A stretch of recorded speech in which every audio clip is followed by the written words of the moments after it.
अस्सलाम वालेकुम, कैसे हैं आप सब। तो आज हम बात करने जा रहे हैं एक्सरसाइज 5.3 के क्वेश्चन नंबर 3 की। तो मेरे पास ये क्लास 9th मैथमेटिक्स की बुक है साइंस ग्रुप की, और उसका चैप्टर नंबर 5 चल रहा है जिसका नाम है फैक्टराइजेशन। इस चैप्टर से रिलेटेड बहुत सा कंटेंट मैं पहले भी अपने चैनल पर अपलोड कर चुका हूँ। मैंने इस चैप्टर के नेम से एक सेपरेट प्लेलिस्ट बनाई हुई है, उसका लिंक भी मैंने डिस्क्रिप्शन में दे दिया है। अगर आप इस चैप्टर से रिलेटेड बाकी सोल्यूशंस में इंटरेस्टेड हो तो वो आप लिंक देख सकते हैं डिस्क्रिप्शन में। उस लिंक पे आप क्लिक करेंगे तो आपके सामने इस चैप्टर की प्लेलिस्ट ओपन हो जाएगी। वहाँ पे आपको इस चैप्टर से रिलेटेड तमाम कंटेंट जो अभी तक मैंने अपलोड किया है वो भी मिल जाएगा, और इन फ्यूचर जो भी रहता है अपलोड करूँगा वो भी आपको इसी प्लेलिस्ट में मिल जाएगा इस चैप्टर से रिलेटेड। तो आइए अब स्टार्ट करते हैं इसके क्वेश्चन नंबर 3 को। तो क्वेश्चन नंबर 3 की स्टेटमेंट आपके सामने यहाँ पे आपको स्क्रीन पे नजर आ रही होगी। तो जो क्वेश्चन नंबर 3 है हमारे पास, उसमें लिखा हुआ है यहाँ पे हमारे पास कि without actual long division determine whether part number 1 x minus 2 and x minus 3 are factors of p of x, that is x cube minus 12x square plus 44x minus 48। इस क्वेश्चन में हमसे पूछा जा रहा है कि एक्चुअल लॉन्ग डिवीजन किए बगैर, यानी जो हम एक्चुअल लॉन्ग डिवीजन करते हैं उसको किए बगैर आपने बताना है, ये पता लगाना है कि पार्ट नंबर 1 में x minus 2 x minus 3 factors हैं इस पॉलिनोमियल के जिसका नाम है p ऑफ x, यानी polynomial in x, x cube minus 12x square plus 44x minus 48। हमने डिवाइड किए बगैर ये पता लगाना है कि x माइनस 2 और x माइनस 3 इस पॉलिनोमियल यानी p ऑफ x के फैक्टर हैं कि नहीं है। तो आपको इस चैप्टर के बारे में पता है, हम पहले भी मैं आपको बता चुका हूँ। इस चैप्टर का जो क्वेश्चन नंबर 1 था वो रिमाइंडर थ्योरम से रिलेटेड था, और जो इसका क्वेश्चन नंबर 2 था वो फैक्टर थ्योरम से रिलेटेड था। तो यहाँ पे फैक्टर थ्योरम की जरूरत हमें पड़ेगी। फैक्टर थ्योरम कहता है कि अगर एक पॉलिनोमियल दूसरे पॉलिनोमियल का फैक्टर है तो ये तभी पॉसिबल हो सकता है कि जब आप एक पॉलिनोमियल में से, इस लीनियर वाली पॉलिनोमियल में से x की वैल्यू निकालें और इस p ऑफ x में पुट कर दें x की जगह पे। अगर तो इसका आंसर 0 के इक्वल आ जाता है ये वैल्यू पुट करने के बाद, तो ये चीज़ें यानी x माइनस 2 और x माइनस 3 जो है इसके फैक्टर होंगे। और अगर इन वैल्यूज़ को जो कि हमने यहाँ से उठाकर इस p ऑफ x में पुट करना है, पुट करने के बाद इसका आंसर 0 के इक्वल नहीं आता, तो ये जो लीनियर यहाँ पे फैक्टर्स गिवन है ये इसके फैक्टर नहीं होंगे। तो किसी चीज़ को, किसी पॉलिनोमियल का फैक्टर है या नहीं है पता करवाने के लिए आपको उस लीनियर पॉलिनोमियल में से x की वैल्यूज़ निकालनी है और इस p ऑफ x में पुट कर देनी है। अगर p ऑफ x का आंसर यानी वैल्यू पुट करने के बाद जो भी आंसर आएगा वो 0 आता है, तो ये जो यहाँ पे टर्म्स लिखी हुई हैं x माइनस 2 और x माइनस 3 ये उसका फैक्टर कहलाएंगी, अदरवाइज ये उसका फैक्टर नहीं कहलाएंगी। इसी तरीके से पार्ट नंबर 2 में भी है, वहाँ पे 3 फैक्टर्स एक तरह के गिवन है, x माइनस 2, x प्लस 3 और x माइनस 4। आपने इधर से भी x की वैल्यूज निकालनी है, और यहाँ पे जो पॉलिनोमियल दी हुई है उसका नाम q ऑफ x दिया हुआ है। इसमें q ऑफ x में जहाँ जहाँ पे x आएगा उसकी जगह पे यहाँ से x की वैल्यूज निकाल कर आपने पुट करनी है टर्न बाय टर्न। तो अगर आंसर 0 आएंगे, जिसका भी आंसर 0 आएगा वो उसका फैक्टर होगा, अगर आंसर 0 नहीं आएगा तो वो उसका फैक्टर नहीं होगा। इस चीज़ की ज़्यादा चीज़ समझ आपको तब आएगी जब हम इसके सोल्यूशन की तरफ बढ़ेंगे। तो आइए स्टार्ट करते हैं इसके पार्ट नंबर 1 से। तो मैंने यहाँ पे क्वेश्चन नंबर 3 की स्टेटमेंट दोबारा लिख ली है, तो अब स्टार्ट करते हैं इसका पार्ट नंबर 1। तो सबसे पहले आपने जो पॉलिनोमियल आपको गिवन है वो यहाँ पे लिख देनी है। पार्ट नंबर 1 में जो पॉलिनोमियल इन x यानी p ऑफ x हमारे पास गिवन है वो है p of x is equal to x to power 3 minus 12x square plus 44x और उसके साथ माइनस लिखा हुआ है 48। आपने क्या करना है, इनको टर्न बाय टर्न चेक करना है। सबसे पहले आपने x माइनस 2 को चेक करना है, फिर x माइनस 3 को चेक करना है कि ये इस पॉलिनोमियल के फैक्टर बनते हैं कि नहीं है। आप किसी को भी पहले चेक कर सकते हैं, ये आपकी मर्जी है। तो मैं पहले x माइनस 2 को चेक कर रहा हूँ। तो इसको चेक करने का तरीका क्या होगा, आपने जो भी फैक्टर जिसको आपने चेक करना है कि ये इस पॉलिनोमियल का p ऑफ x का फैक्टर है कि नहीं है, आपने उसको 0 के इक्वल रखना है। तो आप यहाँ पे x माइनस 2 को पहले किसके इक्वल रखेंगे, 0 के इक्वल, और यहाँ से x की वैल्यू निकालेंगे। ये माइनस 2 वहाँ जाकर प्लस 2 हो जाएगा, तो ये x का आंसर आ जाएगा पॉजिटिव 2। अब ये वाली वैल्यू आपने इस पॉलिनोमियल में जहाँ जहाँ पर x लिखा हुआ है वहाँ पर पुट कर देनी है। तो मैं पुट करने जा रहा हूँ, मैं लिखूंगा p ऑफ x, नहीं अब x की जगह पे 2 पुट करूँगा, यानी p of 2 is equal to, इस x क्यूब की जगह पे भी आ जाएगा 2 की पावर 3, आगे आएगा माइनस 12x स्क्वेयर है तो आपको लिखना पड़ेगा 2 की पावर 2, आगे आएगा प्लस 44 और आगे x है तो इसके साथ भी आपको लिखना पड़ेगा 2, और यहाँ पे माइनस 48 तो वैसे का वैसे ही लिखना पड़ेगा। अब इसको थोड़ा सा आपको सॉल्व करना है और देखना है कि इसका आंसर 0 आता है कि नहीं आता। अगर इसका आंसर 0 आ गया तो ये फैक्टर होगा x माइनस 2, अगर नहीं आएगा तो ये फैक्टर नहीं होगा। तो 2 की पावर 3 होती है आपके पास 8, यानी 2 मल्टीप्लाई बाय 2 यानी 8 होता है। यहाँ पे 2 का स्क्वायर करेंगे पहले तो आपके पास आएगा 4, और 4 को 12 से मल्टीप्लाई करेंगे तो आपके पास आएगा 48, तो यहाँ पे आ जाएगा 48 प्लस का साइन। यहाँ भी 44 को 2 से मल्टीप्लाई करेंगे तो आपके पास आएगा 2 4 टाइम्स 8, 2 4 टाइम्स 8 यानी 88, और यहाँ पे आपके पास बच जाएगा -48। यहाँ तक हो गया। अब आप इसको सॉल्व करें फर्दर तो ये आपको पता चल जाएगा। तो पहले हम इसको सॉल्व कर लेते हैं। 8 माइनस 48 यानी प्लस माइनस माइनस है, 48 में से 8 पहले माइनस करें तो आपको आंसर मिलेगा 40, और साइन बड़ी वैल्यू का लगाना पड़ेगा। यहाँ पे लिख दें माइनस, और आगे 88 वैसे ही लिख दें और -48 भी वैसे ही लिख दें। ये आप स्टेप्स यहाँ पे डायरेक्ट आप आंसर भी लिख सकते हैं, ये जस्ट मैं आपको समझाने के लिए कि ये वाले स्टेप्स इसके आगे होंगे तो वो मैं आपको करवा रहा हूँ। अदरवाइज आप यहाँ पे इसका आंसर डायरेक्ट भी कोड कर सकते हैं। तो मैं स्टेप बाय स्टेप कर देता हूँ ताकि सारे स्टूडेंट्स को अगर कोई और कन्फ्यूजन हो सिंप्लीफिकेशन के रिलेटेड तो वो भी दूर हो जाए। तो अब यहाँ पे इन दो को सॉल्व कर लेते हैं। तो ये है प्लस माइनस माइनस, 88 में से 40 आप जब माइनस करेंगे तो आपके पास आएगा 48, जस्ट 48, पॉजिटिव 48 आएगा क्योंकि 88 बड़ी वैल्यू उसके पीछे पॉजिटिव है तो ये आ जाएगा। और यहाँ पे ये वाला -48 वैसे लिख दें। और अब ये बड़ा क्लियर है कि 48 माइनस 48 कितना होता है, वो होता है 0। तो आप देखिए आपको आंसर क्या मिला है, 0।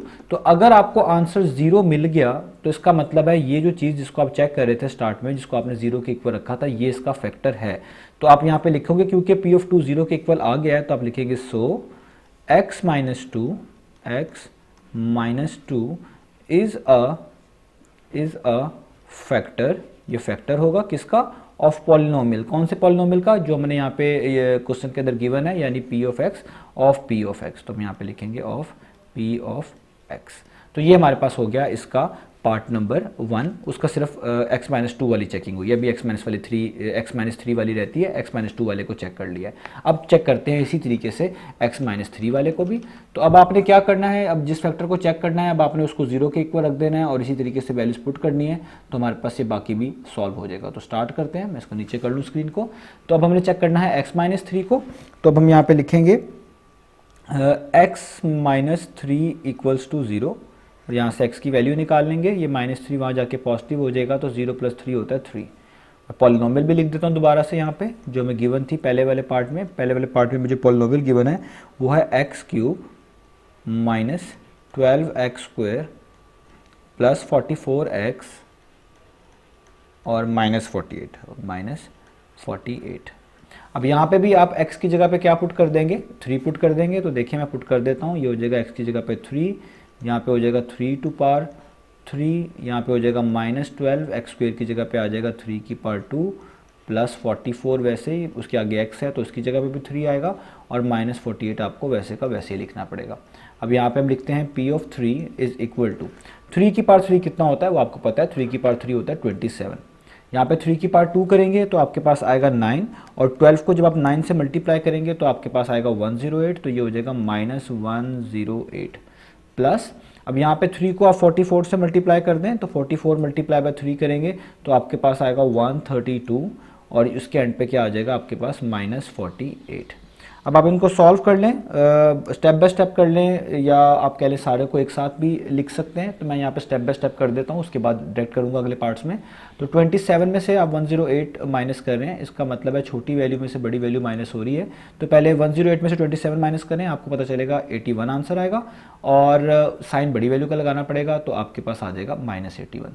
आगे इन दो को भी सॉल्व कर लेते हैं। ये प्लस माइनस माइनस हो रहे हैं, तो 132 में से आपको 48 माइनस करने पड़ेंगे तो आपके पास आएगा 84, और 132 बड़ी वैल्यू है, उसके पीछे पॉजिटिव है तो आपको यहाँ पॉजिटिव ही लगाना पड़ेगा, तो ये आ जाएगा पॉजिटिव 84। और 84 प्लस माइनस माइनस यानी माइनस करना है, 84 में से आपने माइनस करने हैं 81, तो आपके पास आएगा 3। तो आप देख सकते हैं कि P ऑफ 3 का आंसर 0 नहीं आया, वो 0 नहीं आया। आप यहाँ पे लिखेंगे इज नॉट इक्वल टू 0। तो इससे पता चलता है so x minus 3 is not a factor of that polynomial, यानी not a factor of P of x। तो P ऑफ x का ये फैक्टर नहीं है। तो इस तरीके से हमने ये सारे पार्ट्स करने हैं, बहुत इजी हैं। जस्ट जो टर्म्स दी हुई हैं जिनको प्रूव करना है कि ये उसका फैक्टर है कि नहीं है, यानी चेक करना है, डिटरमिन करना है आप कह लें, तो आपने उनको पहले 0 के इक्वल रखना है, और उसके बाद जो वैल्यू आएगी उसको आपकी पॉलिनोमियल जो गिवन है उसमें आपने पुट कर देना है। अगर आंसर 0 आ गया तो वो उसके फैक्टर होंगे, अगर आंसर 0 नहीं आया तो वो उसके फैक्टर नहीं होंगे। इसी तरीके से अगले पार्ट के भी को भी थोड़ा सा मैं यहाँ पे कर देता हूँ, बाकी तो आप इसको खुद ट्राई करिएगा, वो बहुत आसानी से वो भी हो जाएगा।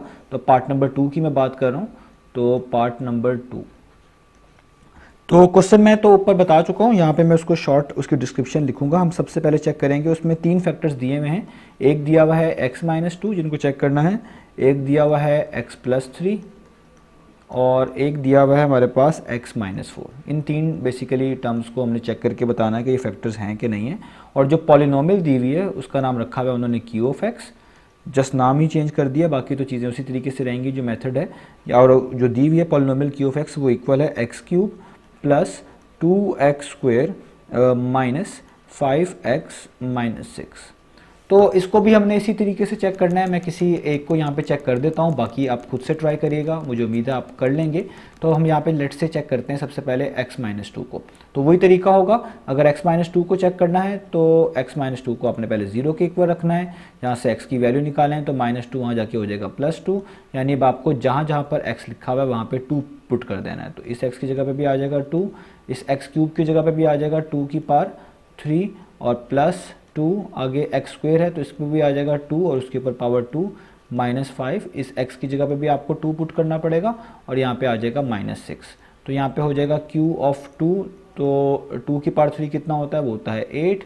2 की पावर 2 पहले सॉल्व करनी पड़ेगी, वो आएगा 4 और फिर उसको 2 से मल्टीप्लाई करना पड़ेगा, तो 4 2 टाइम्स होता है 8, 5 2 टाइम्स होता है 10 और -6 वैसे का वैसे ही। अब यहाँ पे मैं इसको डायरेक्ट ही सॉल्व कर रहा हूँ टाइम बचाने के लिए, अगर टाइम बच गया तो कुछ और पार्ट्स भी देख लेंगे। तो अगर आप इस सारे को सॉल्व करें तो आपको पता चलेगा 8 + 8 16 हो जाएगा, 16 में से 6 निकालेंगे 10 हो जाएगा और 10 - 10 0 हो जाएगा। तो ये इसका आंसर आता है 0, जो कि आप इजीली सॉल्व कर लेंगे। इसका मतलब है q(2) का आंसर तो क्या आ गया हमारे पास, वो 0 के इक्वल आ गया। तो ये क्या पता चला, इससे पता चला कि x-2 जो है, x-2 is a factor of q(x), जो पॉलिनोमियल गिवन थी यानी q(x). तो ये हमारे पास हो गया x-2। तो मेरा ख्याल है थोड़ा सा टाइम है तो मैं जल्दी से x+3 को भी सॉल्व कर देता हूँ और x-4 को भी। मैं स्टेप्स डिटेल में नहीं करूँगा, वो आपको मैं समझा दिए हैं, वो अब आप खुद से ट्राई करिएगा। तो x+3 को करते हैं। तो x+3 को भी चेक करने के लिए आपको x+3 को 0 के इक्वल रखना पड़ेगा, यहाँ से x की वैल्यू निकालेंगे तो ये +3 वहाँ जाके -3 हो जाएगा, तो x का आंसर आ जाएगा -3। तो इस पॉलिनोमियल में जहाँ जहाँ पर x है, ये जो ऊपर लिखी हुई है इसी में पुट कर रहा हूँ, x की जगह पे अब -3 आपने पुट कर देना है, ये हो जाएगा -3 की पावर 3 +2, x² की जगह पे -3 की पावर 2 -5, फिर x की जगह पे -3 और यहाँ पे आ जाएगा -6। -3 का क्यूब करेंगे तो यह हो जाएगा -27 प्लस -3 का स्क्वायर। किसी भी नंबर के ऊपर होल पावर अगर इवन हो तो वो नेगेटिव जो है पॉजिटिव बन जाता है, तो नेगेटिव तो पॉजिटिव बन जाएगा। 3 का स्क्वायर 9 होता है, 9 के बाहर 2 लिखा हुआ है तो 9 2 टाइम्स हो जाएगा 18। यहाँ पे ये माइनस और ये वाला माइनस प्लस हो जाएगा और 5 3 टाइम्स हो जाएगा 15 और -6 वैसे का वैसे ही रहेगा। अब इस सबको मैं डायरेक्ट सॉल्व कर रहा हूँ, आप इसको वैसे भी सॉल्व कर सकते हैं, मैंने आपको बता दिया है। तो -27 में +18 करना है, फिर +15 करना है और फिर एंड पे लिखा हुआ -6। तो इसका आंसर भी आपके पास आएगा 0, इसका आंसर भी आपके पास आएगा 0। जब आप इसको फर्दर सॉल्व कर लेंगे, आपके पास कैलकुलेटर्स भी अलाउड हैं, तो आप इनको जैसे लिखेंगे वैसे भी ये इजी कैलकुलेशन है। तो q(-3) का आंसर भी क्या आएगा 0। इसका मतलब ये जो x+3 दिया हुआ था ये भी फैक्टर है, तो आप लिखेंगे, इससे भी पता चलता है आपको क्योंकि यहाँ पे इक्वल 0 आ गया, तो आप लिखेंगे x+3 is a factor of q(x), क्योंकि उसका आंसर 0 आया है। तो ये भी हो गया। अब हम करते हैं इसके तीसरे पार्ट को, उसके लिए यहाँ पे जगह बना लेते हैं, क्योंकि मैंने वैसे सोचा था मैं एक ही करूँगा लेकिन टाइम है तो मैंने कहा तीनों ही कर देता हूँ ताकि आप लोगों के लिए आसानी हो जाए। तो अब तीसरे पार्ट को चेक करते हैं, उसमें x-4 दिया हुआ है, यानी तीसरा जो टर्म दी हुई है। तो x-4 को 0 के इक्वल रखेंगे, यहाँ से -4 को राइट साइड पे लेके जाएंगे, वो +4 हो जाएगा। तो x की जो वैल्यू है वो आ गई +4। अब इसको q(x) में पुट करना है, तो q यहाँ पे आएगा, x की जगह पे आएगा 4, ये वाली ही पॉलिनोमियल में पुट कर रहा हूँ, x³ + 2x² - 5x - 6। तो आपने इसी के लिहाज से इसको देखना है, ऑब्जर्व करना है। तो x³ है तो इसका मतलब x की जगह पे 4 पुट करना है, तो 4 का क्यूब लिखना पड़ेगा। प्लस 2x² था आगे, तो 2x की जगह पे फिर 4 और उस पर आएगा स्क्वायर, और आगे आना है -5x, तो 5x की जगह पे वैल्यू यानी 4 और -6 तो वैसे का वैसे ही आएगा। तो यहाँ पे अब लिखना है क्यूब ऑफ 4, 4 का क्यूब होता है 64, 4 मल्टीप्लाई बाय 4 मल्टीप्लाई बाय 4। यहाँ पे 4 का स्क्वायर है, 4 का स्क्वायर करें तो 4 मल्टीप्लाई बाय 4 होता है 16, और 16 को 2 से मल्टीप्लाई करना पड़ेगा क्योंकि बाहर 2 लिखा हुआ है, तो वो हो जाएगा 32, तो यहाँ पे आएगा 32। 5 4 टाइम्स होता है 20, तो यहाँ पे 20 लिखना पड़ेगा, और -6 वैसे का वैसे ही आ जाएगा। तो इन सबको सॉल्व कर लें अगर आप, 64 में पहले आप 32 ऐड करें 96 आएगा, उसमें से आप -20 माइनस कर दें, यानी 20 माइनस कर दें 76 आएगा, और 76 में से भी आगे 6 माइनस हो रहा है, फिर 6 माइनस करें तो आपके पास आएगा 70। तो इससे पता चलता है हमारे पास कि Q ऑफ 4 का तो आंसर 0 के इक्वल नहीं आया है, Q ऑफ 4 का आंसर 0 के इक्वल नहीं आया है। तो अगर किसी चीज़ का आंसर 0 के इक्वल नहीं आए इस केस में, तो इसका मतलब है वो उसका फैक्टर नहीं होगा। तो आप यहाँ पे लिखेंगे सो x minus 4 is not a factor of Q of x, यानी जो पॉलिनोमियल दी हुई थी उसका। तो ये हो गया हमारे पास यहाँ पे क्वेश्चन ख़त्म। तो इसमें से 2 फैक्टर बने हैं, एक फैक्टर नहीं बना, बाकी जो जो बने हैं मैंने आपको उसका मेथड सॉल्व करके ऊपर बता दिया है। उम्मीद है आपको समझ आई होगी। तो इंशाल्लाह नेक्स्ट वीडियो में मिलेंगे बाकी सॉल्यूशंस के साथ।